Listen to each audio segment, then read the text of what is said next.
This video is brought to you by 3, bringing you 4G at no extra cost and some exclusive deals over at btech.com.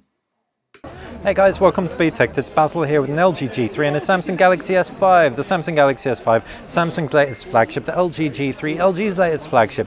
Now LG has been criticised in the past for copying Samsung here and there and everywhere, but this time it's absolutely a device in its own class. That Quad HD display is the first time we've seen that stonking resolution on a smartphone. On top of that, you've also got an incredibly unique design, rear-mounted buttons as you can see, and that brushed metal backing, which is reminiscent, if anything, of the HTC One M8. But you've got a removable back cover on here. You've got micro SD expandability and a removable battery, nothing like the M8. This, like we said, is a device unto its own.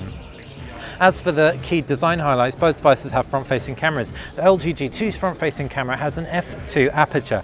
Down below, you've got a physical button on the Samsung Galaxy S5 with two capacitive buttons either side. You've also got a finger recognition area where you can scan a finger. Works 80, maybe 75% of the time. As far as the LG G3 goes, LG insignia and on-screen buttons and a stonking screen. Both of these screens are actually stonking. The Super AMOLED panel is very bright, vibrant. What we love about this panel also is that the minimum brightness is incredibly low. Perfect for when you're watching this thing at night, reading a book or watching a movie.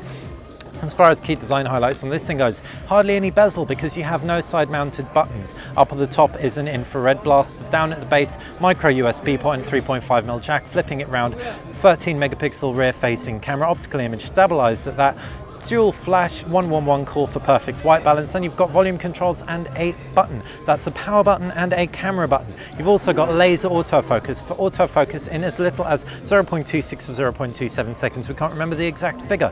If we pull the S5 into frame, we can see 5.1-inch display, front-facing camera up top. We've already covered the buttons on the right-hand side, though you do have a power button.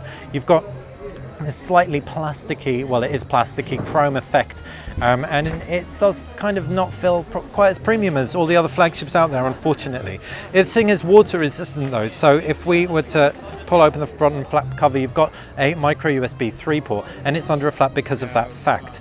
On the left hand side, you've got volume rocker, up at the top 3.5mm jack and infrared blaster, while flipping it around 16 megapixel rear facing camera, heart rate monitor, and you've also got a flash. The heart rate monitor is a massive gimmick, but for anyone who really wants one on their phone, could be really useful for you, but we really just found it something else that adds to the visual impact of the rear, and it all looks very busy with that dappled plastic backing. One thing that dappled plastic backing does do though is feel significantly more premium in the hand than the S4 before it, so that's an area Samsung's definitely nailed it. Peel off the back cover to reveal the removable battery, 2800 milliamps, micro SD card slot as well. You've also got the speaker right there. So 3000 milliamp battery in the LG G3, but you do have a significantly larger screen. As far as those displays go, jumping into the applications tray on both, and you can see you've got that super punchy panel, you've got that super sharp panel, and that really is where both are going to win out for certain kinds of users. The user interfaces are also heavily skinned. You've got Samsung's My Magazine UX on the Samsung Galaxy S5. That My Magazine portion of the UX is also very clunky, and we switched it off as soon as we got the phone, another pet peeve of ours. It's also not as versatile as HTC's Blink feed, for example, with no support for social services like Facebook. You have a variable number of home screens though, and a much more stock home screen management system, which we actually really liked. If we swipe through, we can see you've got the home screens and pull down notification tray. The settings menu's been redrawn really nicely, all icon centric, and we can also see the applications tray arrangeable in folders. Really nice and simple. Uninstall folders from here, as well as hide applications, etc. On the LG G3, it's a much simpler UI than its predecessor, the G2. Pull down notifications tray, you can see brightness control and volume control, swipe notifications out of the way, and you've also got quick toggles as well as shortcuts to these settings. Pulling out of there, we can see the applications tray and widget handling. This thing also has knock code, so you can tap 4 parts of the screen to unlock your phone very securely, and remote wiping.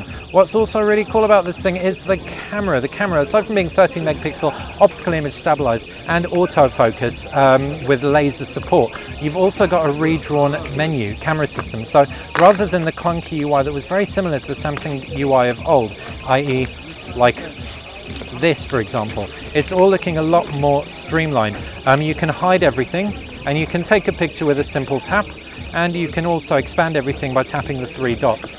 If we can toggle flash up top, front facing camera, we can also see our shooting modes as well, where we can background deblur, and finally you've got HDR on off, resolution control, voice control, timer, and grid lines too. If we jump back home, we can tell you about key other specs on these two phones, and they include Qualcomm Snapdragon 801 processors, 2 GB of RAM, though the G3 is available in a 3 GB RAM variant. You've also got 16 GB internal memory, though the G3 is available in a 32 GB variant as well. What's also impressive about both of these devices, they pack cap for LTE capabilities, Wi-Fi, Bluetooth 4.0 low energy, and wireless charging via an additional back cover for the Samsung Galaxy S5. Generally speaking, these are the two most premium devices. I've already mentioned battery life, the battery milliamp differentiation, so 800 milliamps against 3000 milliamps. So really top notch. We can't wait to get the G3 in for review. It's really going to be the screen that wins over the S5 on first impression though. Whereas the S5, anyone who actually does want a heart rate monitor on their phone is the only one you can go for, and of course that water resistance as well. If you've enjoyed the video, make sure that you click the like button. If you like the channel in general, click subscribe and head over to BTech. Over there you can find the latest in smartphones, tablets, smart gadgets, and some awesome deals as well. Thanks for watching.